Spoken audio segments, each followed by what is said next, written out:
Hello बच्चों, मैं गौरव शर्मा स्वागत करता हूं आप सभी लोगों का स्टडी अल्फा के यूट्यूब चैनल पर। तो बच्चा, आज की क्लास में हम लोग क्लास 9th का 4th लेक्चर हम लोग करने वाले हैं, जिसमें हम लोग पढ़ेंगे effect of change of pressure and evaporation. दो टॉपिक हम लोग आज डिस्कस करने वाले हैं। ठीक है बेटा, तो वक्त को जाया ना करते हुए स्टार्ट करते हैं हम लोग आज का लेक्चर।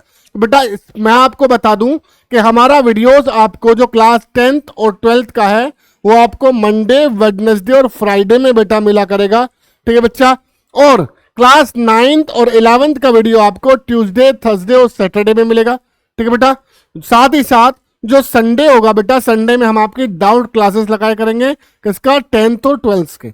और साथ ही साथ हम लोग कुछ PYQ प्रैक्टिस भी हम लोग संडे में किया करेंगे। ठीक है बच्चा, चलिए आगे देखते हैं हम लोग कि अब आप हमारी ये वीडियो या हमारी बाकी की सभी वीडियोस के नोट्स हमारे इस टेलीग्राम चैनल पर आपको समय से मिल रहे होंगे और मिलेंगे भी। अगर आपको नोट्स चाहिए तो उसके लिए आपको हमारे इस टेलीग्राम चैनल को फॉलो करना पड़ेगा। ठीक है बेटा, तो जाइए हमारे इस टेलीग्राम चैनल को ज्वाइन कीजिए। ठीक है बेटा, तो चलिए बेटा, आगे हम लोग आज डिस्कस करने वाले हैं effect of change of pressure. ठीक है, मैटर की स्टेट को हम लोग प्रेशर को चेंज करके हम लोग कैसे हम लोग चेंज कर सकते हैं मैटर का स्टेट, तो ये हम आज देखेंगे। तो पढ़ते हैं बेटा, क्या the physical states of matter can also change by changing the pressure. Pressure change करके हम लोग एक किसी मैटर का स्टेट हम लोग चेंज कर सकते हैं। एग्जाम्पल के लिए हम कह सकते हैं the physical states of matter can also be change by increasing the pressure और डिक्रीजिंग द प्रेशर। अब ऐसा नहीं है सिर्फ प्रेशर को इंक्रीज करने पर ही जो स्टेट चेंज होगा। कई सब्सटेंस ऐसे हैं जिनका बेटा हम लोग स्टेट चेंज करा सकते हैं प्रेशर को डिक्रीज करके। एग्जाम्पल के देखते हैं, फॉर एग्जाम्पल के लिए बेटा, gases can change into liquid by increasing the pressure. ठीक है, जो गैसेस हैं उन पे अगर हम प्रेशर बढ़ाएंगे बेटा, प्रेशर इंक्रीज करेंगे, तो प्रेशर इंक्रीज करने के साथ साथ उनका स्टेट चेंज हो जाएगा। ठीक है, एग्जाम्पल के लिए हम लोग देख लेते हैं। एंड सम सॉलिड, कुछ सॉलिड बेटा ऐसे भी होते हैं, कैसे, like solid carbon dioxide, solid CO2 जो होता है बेटा, उसके हम लोग can change into gases on decreasing the pressure. अगर हम CO2 का प्रेशर को डिक्रीज कर दें, ठीक है, तो हम उसका स्टेट चेंज कर सकते हैं। सॉलिड कार्बन डाइऑक्साइड से गैसेस स्टेट में हम लोग उसको ला सकते हैं। ठीक है, सॉलिड कार्बन डाइऑक्साइड जिसको हम लोग ड्राई आइस भी कहते हैं बेटा, क्या, ड्राई आइस भी हम लोग इसको कहते हैं। अगर हम ड्राई आइस का प्रेशर को घटा दें, तो प्रेशर को घटाने के बाद बेटा ये अपने आप ही किस में आ जाएगा, ये अपने आप ही आपका गैस स्टेट में आ जाएगा। तो एक बार मैं आपको दोबारा याद दिला दूं बेटा, जो CO2 सॉलिड स्टेट में है, जो आपका CO2 सॉलिड स्टेट में है, और अगर हम इसका प्रेशर घटाएंगे तो CO2 बनेगा किसमें, गैस स्टेट में। तो देखिए यहां पर सॉलिड से गैस में चेंज हो रहा है बेटा, क्या हो रहा है, सॉलिड से गैस में चेंज हो रहा है। तो आप मुझे कमेंट में बताएंगे, मैंने आपको पढ़ाया हुआ भी है क्या, कि ये कौन सा प्रोसेस होता है।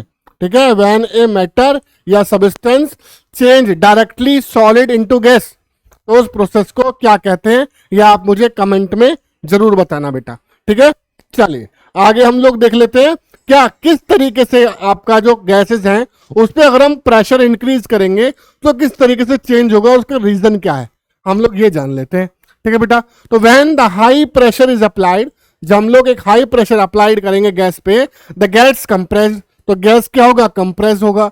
ठीक है, और उसका वॉल्यूम धीरे धीरे कम होता चला जाएगा। And when we also lower its temperature its gets liquefied, हम उसको लिक्विफाई कर सकते हैं, लिक्विड में चेंज कर सकते हैं। कैसे, इसके लिए बेटा मैं आपको समझाता हूं कि हम जानते हैं गैसेस के मॉलिक्यूल जो होते हैं ना बेटा, गैसेस के मॉलिक्यूल, पहले हम सॉलिड और लिक्विड गैसेस की बात करेंगे, क्योंकि सॉलिड के जो मॉलिक्यूल होते हैं, हमने पढ़ा है सॉलिड के मॉलिक्यूल काफी ज्यादा पास पास होते हैं, उनके बीच में जो इंटरमॉलिक्यूलर स्पेस है वो काफी कम होता है ना। ये हमने शुरुआत में ही पढ़ लिया था जब हम लोग इसकी प्रॉपर्टीज डिस्कस कर रहे थे, सॉलिड, लिक्विड और गैसेस की। ठीक है बेटा, अगर हम गैस की बात करें तो बेटा गैस के जो इंटरमॉलिक्यूलर पार्टिकल हैं, सॉरी लिक्विड की बात करेंगे तो लिक्विड के इंटरमॉलिक्यूलर पार्टिकल्स के बीच में थोड़ा थोड़ा गैप होता है। ठीक है, जो सॉलिड से ज्यादा होता है और गैसेस के मुकाबले कम होता है। ठीक है, और अगर हम गैसेस की बात करें बेटा तो गैसेस के इंटरमोलिकुलर पार्टिकल्स के बीच में गैप जो होता है वो काफी ज्यादा होता है। ठीक है, तो हम लोग करेंगे क्या, असल में किस प्रोसेस से, किस तरीके से एक गैस लिक्विफाई हो जाती है, लिक्विड में चेंज हो जाता है।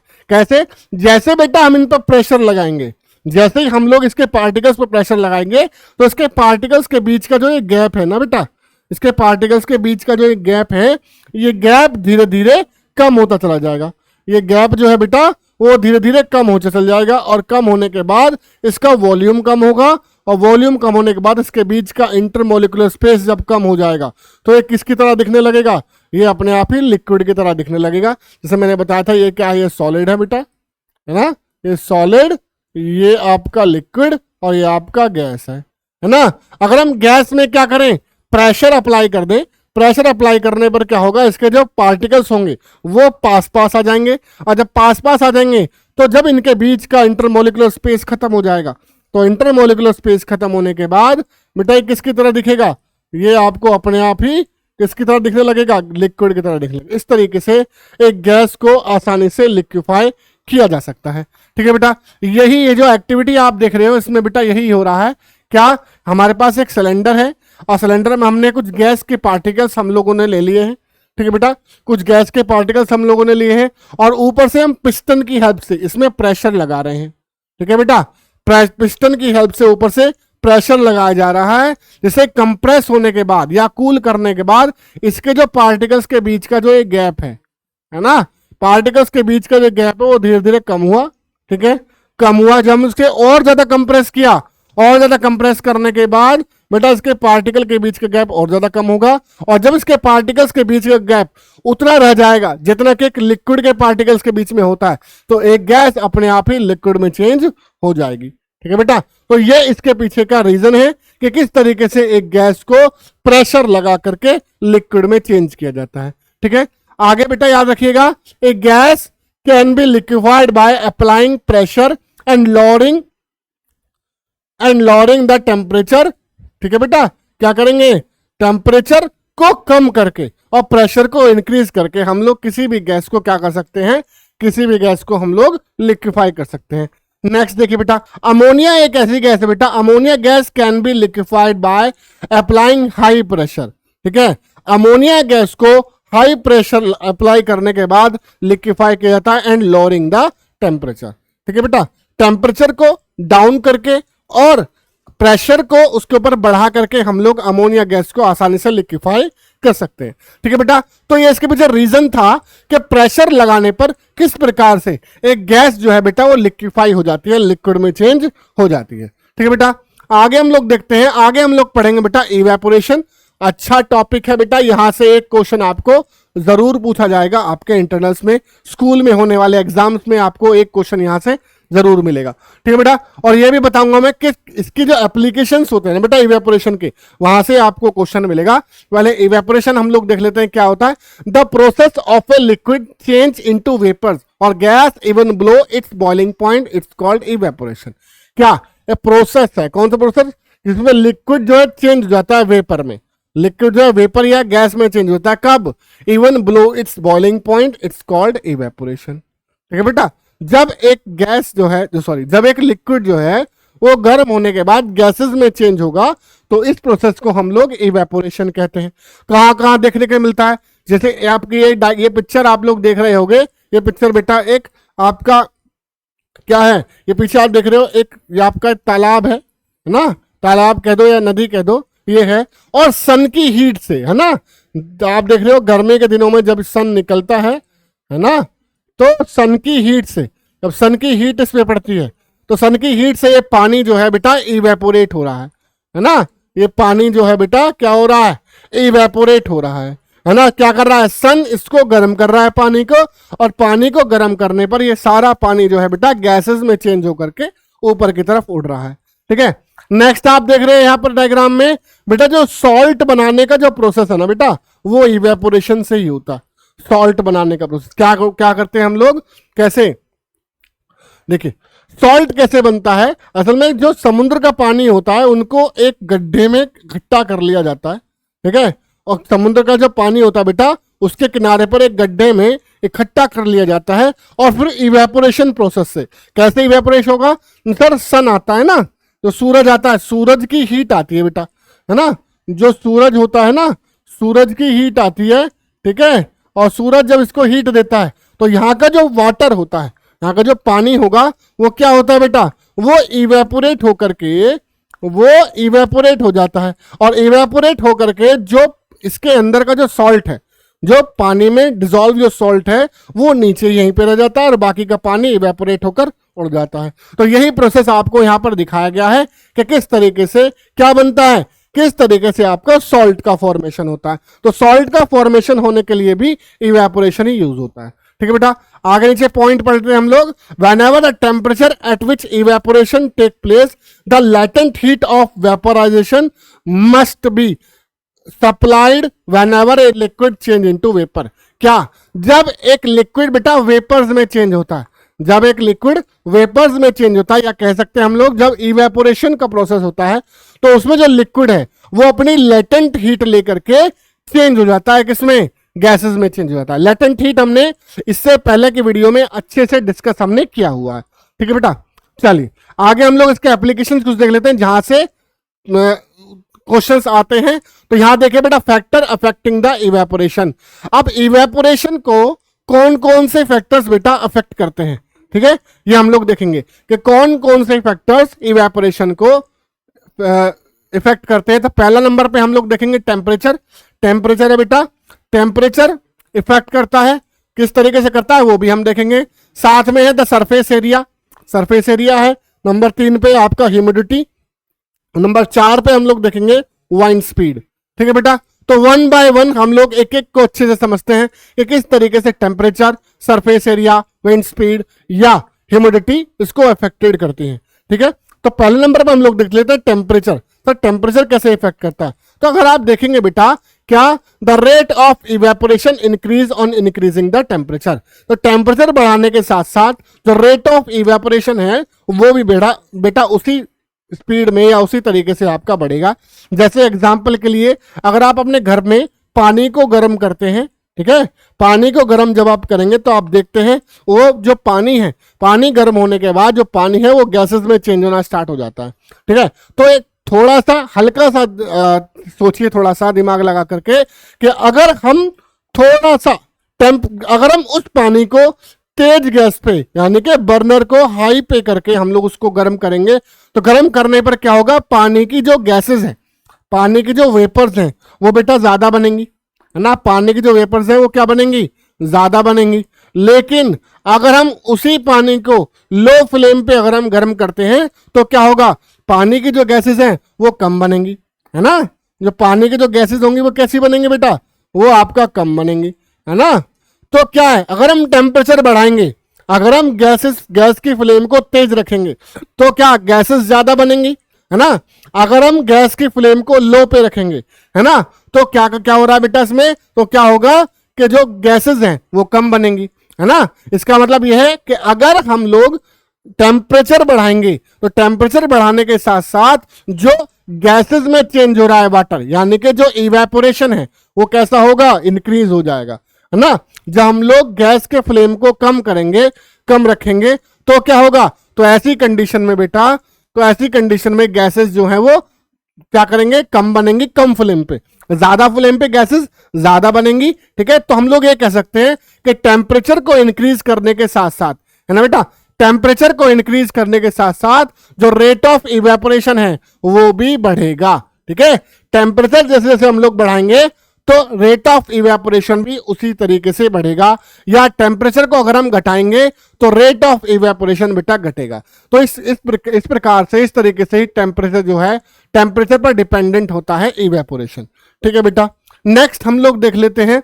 नेक्स्ट हम लोग देखेंगे the surface area of liquid. ठीक है, the surface area of liquid. तो देखिए, अगर the rate of evaporation increase on increasing the surface area of liquid. ठीक है, जैसे जैसे आप लिक्विड का सरफेस एरिया बढ़ाएंगे तो इवेपोरेशन भी ज्यादा होगा। एग्जाम्पल इसका क्या हो सकता है, बड़ा अच्छा एग्जाम्पल है बेटा इसका। क्या, मान लीजिए आप छत पे गए हैं बेटा कपड़ों को सुखाने के लिए।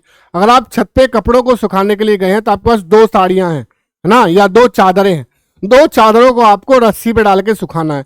आपने क्या किया, उन दोनों चादरों को अगर आप अलग अलग तरीके से सुखाते हैं, कैसे, आपने एक चादर को तो रस्सी पे अच्छे से फैला करके सुखा दिया, ठीक है, और एक चादर को आपने ऐसे ही रस्सी पे डाल करके आ गए, है ना, तो आप खुद बताइए बेटा कि दोनों चादरों में से कौन सी चादर पहले सूखेगी, है ना बेटा, कौन सी चादर सूखेगी, तो वो चादर जल्दी सूखेगी जिसका सरफेस एरिया ज्यादा होगा, मतलब जिसको आप अच्छे से फैला करके आए हो। क्यों, सरफेस एरिया ज्यादा होने की वजह से जो सन की जो हीट होगी ना बेटा, तो सन का जो हीट होगा वो ज्यादा एरिया पे पड़ेगी, और ज्यादा एरिया पे पड़ेगा तो क्या होगा, ज्यादा जो वाटर है वो गैसेस में चेंज होगा, है ना, ज्यादा वाटर गैस में चेंज होगा, ठीक है, जिसकी वजह से हम कह सकते हैं जो रेट ऑफ इवेपोरेशन है वो ज्यादा होगा। इसका मतलब अगर हम चादर को जो अच्छे से फैला के आएंगे वो जल्दी सूखेगी, किसके मुकाबले, जो जिस चादर को आपने ऐसे ही डाल दिया है, सुकेड़ करके आपने ऐसे ही डाल दिया है, वो चादर देर में सूखे। क्यों, क्योंकि उसका सरफेस एरिया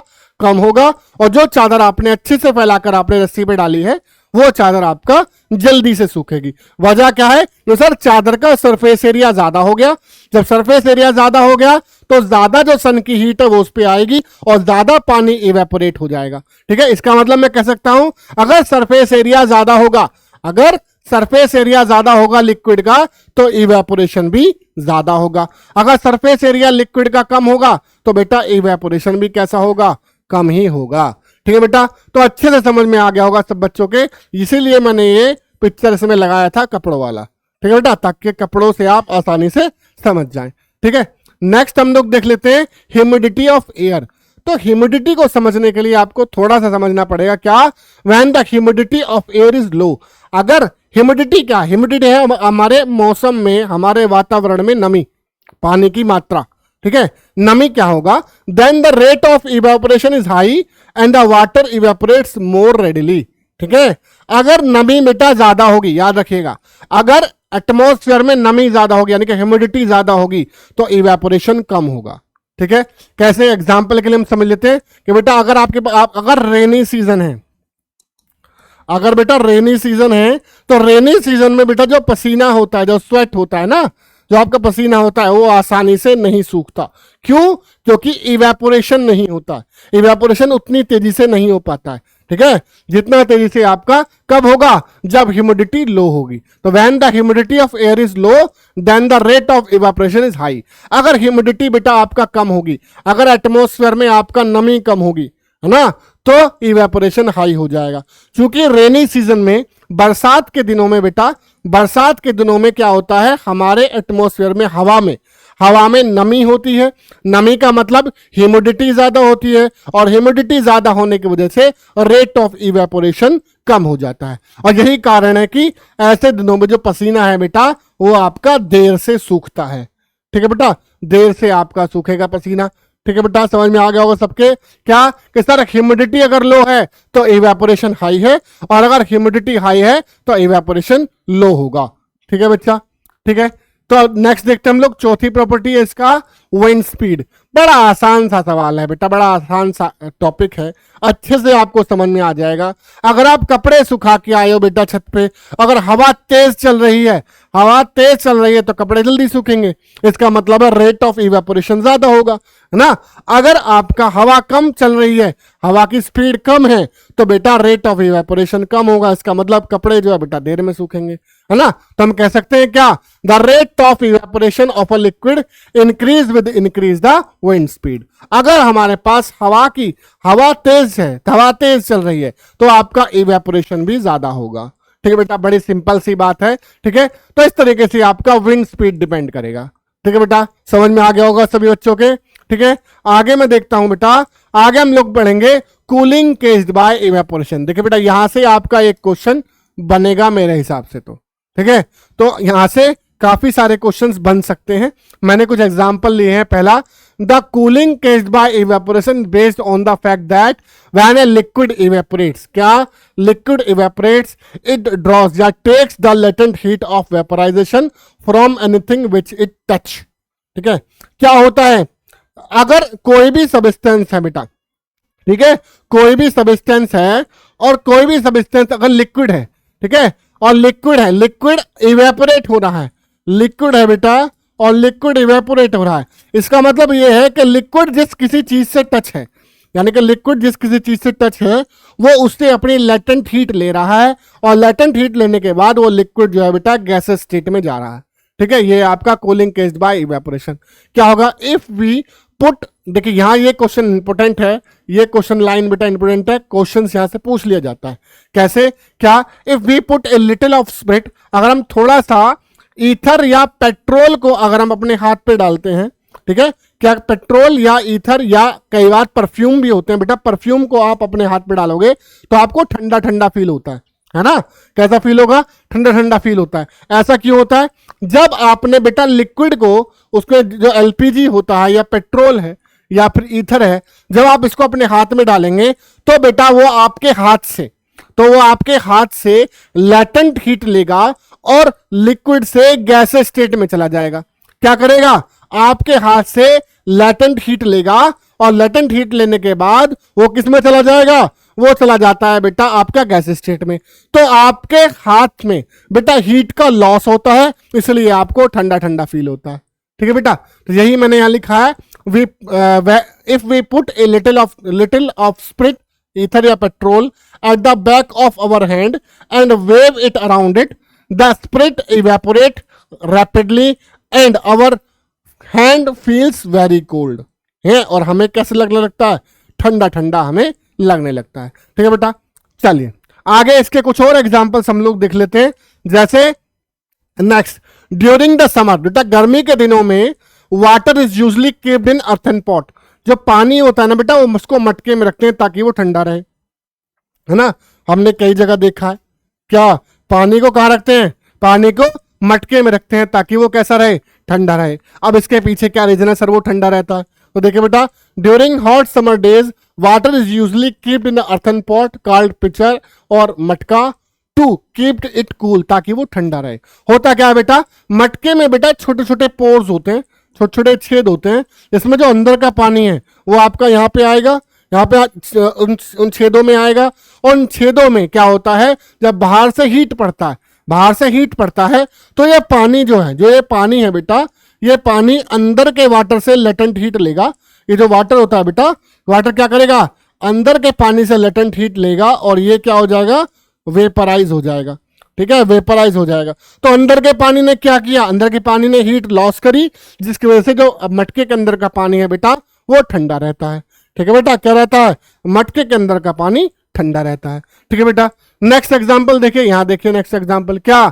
जो आपका जब स्वेटिंग होती है बेटा, पसीना जब हम लोग को आता है, इस body's method to maintaining the constant temperature, जो पसीना हमें क्यों आता है? ताकि हमारी बॉडी का टेम्परेचर को मेंटेन कर सके। जब हम लोग एक्सरसाइज करते हैं या हार्ड वर्क करते हैं या कहीं से भाग कर आ रहे हैं, दौड़ के आ रहे हैं, तो पसीना आने लगता है। क्यों? क्योंकि हमारी बॉडी के जो अंदर का टेम्परेचर है ना बच्चा, वो धीरे धीरे बढ़ने लगता है। तो उस टेम्परेचर को मेंटेन करने के लिए हमें स्वेटिंग होती है या पसीना आता है। ठीक है, और जो पसीना जो आता है वो लिक्विड फॉर्म में होता है, और जब बाहर की हीट उस पर पड़ती है तो वो इवेपोरेट होता है। क्या करेगा? इवेपोरेट होगा। और इवेपोरेट होने पे क्या होता है? वो जो लेटेंट हीट है, जो उसको लिक्विड से गैसेस स्टेट में जाने के लिए चाहिए, वो जो बेटा लेटेंट हीट है वो हमारी बॉडी से वो लेता है, और इसलिए हमारी बॉडी क्या कैसा फील करती है? ठंडा ठंडा फील करती है। आप देखते हो जब आपको पसीना आ रहा होगा और आप एसी के आगे या कूलर के आगे या फैन के आगे खड़े हो जाओ, तो खड़े होने पर आपको ठंडा ठंडा फील होता है। उसका कारण यही है कि जो पसीना होता है बेटा, जो लिक्विड होता है, वो क्या करेगा? हमारी बॉडी से लेटेंट हीट लेता है। लेटेंट हीट लेने के बाद इवेपोरेट होगा, और इवेपोरेट होने के बाद चूंकि हमारी बॉडी में हीट का लॉस होता है, इसलिए हमें कूल फील होता है, ठंडा ठंडा फील होने लगता है। ठीक है बेटा, यहां से क्वेश्चंस बेटा ज्यादातर बनते हैं। ठीक है, नेक्स्ट हम लोग देखेंगे to show the presence of water vapour in air. अब हमें एक एक्सपेरिमेंट के थ्रू बेटा ये शो करना है कि हमारे आसपास की हवा में, ठीक है, हमारे आसपास की जो हवा है, ठीक है, उसमें वाटर वेपर्स होते हैं, हमें ये शो करना है। तो इसके लिए बेटा एक बड़ी अच्छी पिक्चर है, चाहे आप इस एक्सपेरिमेंट को अपने घर पे भी करके देख सकते हैं। घर पे क्या करके आप रोजमर्रा जब आप फ्रिज से ठंडी सी बोतल निकाल रहे होगे तो आपने देखा होगा क्या, कि जब आप स्कूल से कभी घर जाते हो दोपहरी में और आपको बहुत तेज गर्मी लग रही होती है, प्यास लग रही हो, तो आप क्या करते हैं, फ्रिज से एक ठंडी चिल्ड बोतल आप निकालते हैं। निकालने पर आपने थोड़ा सा पानी पिया और पीकर उस बोतल को आपने टेबल पे रख दिया। अब आप क्या हुआ, अब आप उसी दौरान आप अपने ड्रेस चेंज करने लग गए, चेंजिंग कर रहे हो। चेंजिंग करके जब आप ड्रेस चेंज करके आते हो तो आप देखते हो कि जहां आपने बोतल रखी थी, जहां आपने बेटा ये बोतल रखी थी ना, जहां आपने बोतल रखी थी उसके आसपास के जगह पर, उसके आसपास के जगह पर आपने बहुत सारा पानी देखा होगा। क्या देखा होगा, पानी। और पानी से भीगी हुई आपने बोतल भी देखी होगी, छोटी छोटी ड्रॉप्स एंड ड्रॉपलेट होगी जो इसके चारों ओर, बोतल के चारों ओर आ जाती है। तो अब बस यही क्वेश्चन मुझे आपसे पूछना है कि ये जो बाहर का पानी है बेटा, अगर हमारे एटमॉस्फेयर में, अगर हमारे बाहर की एयर में कोई भी वाटर वेपर नहीं है, कोई वाटर नहीं है, तो ये जो पानी है बेटा, जो बोतल के बाहर और बोतल के नीचे फैला हुआ है वाटर, ये वाटर बेटा कहां से आया? क्या आपकी ये जो बोतल है, ये जो बोतल है बेटा आपकी, क्या ये फूट रही है? क्या इसमें कोई छेद है या कोई होल है जहां से पानी आपका निकल रहा है? ऐसा तो नहीं है। आपने देखा होगा सर ऐसा बिल्कुल नहीं होता है ना। लेकिन फिर ये पानी कहां से आया? ये पानी आया बेटा आपके सराउंडिंग एयर से। आपके सराउंडिंग एयर में क्या होता है बेटा, वाटर वेपर्स होती हैं। तो जैसे ही किसी ठंडी चीज के संपर्क में आती हैं, जैसे ही इस ठंडी बोतल के संपर्क में आ गई तो क्या हुआ, ये गैसेस स्टेट से लिक्विड स्टेट में आ गई। कैसे हो गया, गैसेस स्टेट में से लिक्विड स्टेट में आ गई। तो इसीलिए बेटा मैंने ये एक्सपेरिमेंट आपका लगाया था, जिसमें ग्लास है और ग्लास में काफी सारी आइस है, ठीक है, काफी सारी आइस क्यूब्स हमने इसमें भरी हुई हैं, ठीक है, जिससे ग्लास ठंडा हो गया। और कुछ समय बाद देखते हैं कुछ ड्रॉपलेट्स हैं, कुछ पानी की बूंदें हैं जो इसके बाहर वाले एरिया पर इकट्ठा हो जाती हैं। तो वाटर वेपर्स कहां से आई, ये ड्रॉपलेट्स कहां से आई, ये आपका कंडेंस्ड हुई हैं। कहां से, वाटर वेपर से। जो हमारा आसपास का एयर है वहां से ये गैसेस में थी, गैसेस स्टेट में थी, जो बाद में जब ये हमारे ठंडे ग्लास से या बोतल से टकराई तो ये स्टेट चेंज कर गई, जो गैसेस स्टेट से लिक्विड स्टेट में आ गई। तो ये बेटा ये एक्सपेरिमेंट है जो ये प्रूव करता है कि आपके जो वाटर वेपर्स हैं वो एयर में प्रेजेंस होती हैं। ठीक है बेटा, समझ में आ गया होगा सभी के, बड़ा आसान सा एक्सपेरिमेंट है। ठीक है, चलिए नेक्स्ट हम लोग देखते हैं two more states of matter. बेटा मैटर की दो स्टेट्स और होते हैं जो बाद में डिस्कवर की गई। पहला था प्लाज्मा और दूसरा था आपका बोस आइंस्टीन कंडेंस स्टेट। ठीक है, तो पहले हम लोग प्लाज्मा को डिस्कस करते हैं अच्छे से। क्या होता है plasma? Plasma is a mixture of free electrons and ions. Plasma क्या होता है? फ्री इलेक्ट्रॉन्स और आयंस का एक मिक्सचर होता है। पहले तो ये देख लेते हैं। दूसरा, plasma occurs naturally in the stars. Plasma जो बेटा नेचुरली कहां मिलेगा? स्टार्स में मिलेगा, या सन में भी आपको मिलेगा, सूरज में भी आपको ये मिलेगा, है ना। नेक्स्ट देखते हैं, the sun and the other stars glow. जो सन है या दूसरे स्टार्स है वो चमकते हैं। किस वजह से? क्योंकि उसमें प्लाज्मा प्रेजेंट होता है, क्योंकि उसमें प्लाज्मा प्रेजेंट होता है। ठीक है बेटा, नेक्स्ट हम लोग देखते हैं क्या, the plasma can also be made on the earth by passing electricity. देखिए हम इस प्लाज्मा को अर्थ पे भी बना सकते हैं। कैसे बनाएंगे? The passing the electricity, electricity pass करके। कब? Through gases at a very low pressure taken in a glass tube called discharge tube. अगर हम एक डिस्चार्ज ट्यूब ले बेटा, और डिस्चार्ज ट्यूब लेकर के अगर उसमें कोई गैस ले लें, मान लीजिए हाइड्रोजन गैस, या हाइड्रोजन नहीं लेंगे क्योंकि रिएक्ट हो जाएगी, हम कोई नॉन रिएक्टिंग गैस इसमें ले लेते हैं। ठीक है, अगर हम इसमें कोई नॉन रिएक्टिंग गैस जैसे आपका हीलियम हुआ या नियॉन हुआ, इन गैसेस को अगर हम ले लेते हैं, इन गैसेस के लेने के बाद हमें क्या करना पड़ेगा? हमें इसमें इलेक्ट्रिसिटी पास करानी पड़ेगी। इलेक्ट्रिसिटी पास कराएंगे कब? At a very low pressure पे। किसपे? प्रेशर बहुत लो होना चाहिए। कैसा? लो प्रेशर पे। जब लो प्रेशर पे कराएंगे तो इसके अंदर से इलेक्ट्रॉन्स निकलेंगे, इलेक्ट्रॉन्स मूव करेंगे, आयंस मूव करेंगे, और ये इलेक्ट्रॉन्स और आयंस जब इनके मिक्सचर को ही क्या कहेंगे बेटा? इनके मिक्सचर को ही प्लाज्मा कहेंगे। तो किसी गैस को अगर हम लो प्रेशर और हाई इलेक्ट्रिसिटी पास करा करके हम लोग प्लाज्मा में चेंज कर सकते हैं। ठीक है, और इसी मेथड से आपके बाजार में आप देख रहे होगे प्लाज्मा टीवी मिलते हैं बेटा, है ना। जो आपका प्लाज्मा टीवी आता है वो इसी थ्योरी पे आपका बेस्ड होते हैं। ठीक है, दूसरा, आपने कई रेस्टोरेंट के बाहर कई टाइप्स की आपने लाइट्स देखी होंगी, जो एलईडी लाइट्स होती हैं, वो भी आपका इस पे किस पे बेस्ड है बेटा, वो भी आपका प्लाज्मा पे ही बेस्ड होती है। क्यों? क्योंकि उसमें बेटा इसी तरीके से हाई इलेक्ट्रिसिटी, हाई वोल्टेज उसमें पास की जाती है। ठीक है बच्चा, चलिए नेक्स्ट है आपका, लास्ट है आपका बोस आइंस्टीन, जो किसने 1920 में एक इंडियन साइंटिस्ट थे जिनका नाम था सत्यानंद नाथ बोस। तो इन्हीं के नाम पे ही इसको बोस आइंस्टीन स्टेट कहा जाता है। ठीक है, did some calculation for the 5 states of matter, on the basis of these calculation. उसके बाद एल्बर्ट आइंस्टाइन आए। Albert Einstein predict the existence of new states of matter called Bose Einstein concentrate. तो एक कब आई बेटा, ये 1920 में, जो 5वीं स्टेट उसको कहा जाता है क्या, बॉस आइंस्टीन स्टेट है। बाद में कुछ और साइंटिस्ट आए जिन्होंने इस पर एक्सपेरिमेंट करके इसको प्रूव किया है कि हाँ ये 5वां स्टेट इसमें है। ठीक है बेटा, चलिए आगे हम लोग देखेंगे। तो हमारा चैप्टर बेटा इतना ही है। तो बेटा याद रखिएगा, हमारा चैप्टर यहाँ पर समाप्त होता है। ठीक है, हमारा वीडियो अगर आपको हेल्पफुल लगा हो, अच्छा लगा हो, तो हमारे वीडियो को लाइक और शेयर कीजिए, और साथ ही साथ बेटा हमारे चैनल को सब्सक्राइब करना ना भूलें, और साथ ही साथ बेटा बेल आइकन भी प्रेस करें, ताकि हमारे आने वाली सारी वीडियोस के नोटिफिकेशन आपको समय से मिलते रहे। तो मिलेंगे हम लोग अपनी नेक्स्ट क्लास में, तब तक के लिए नमस्कार।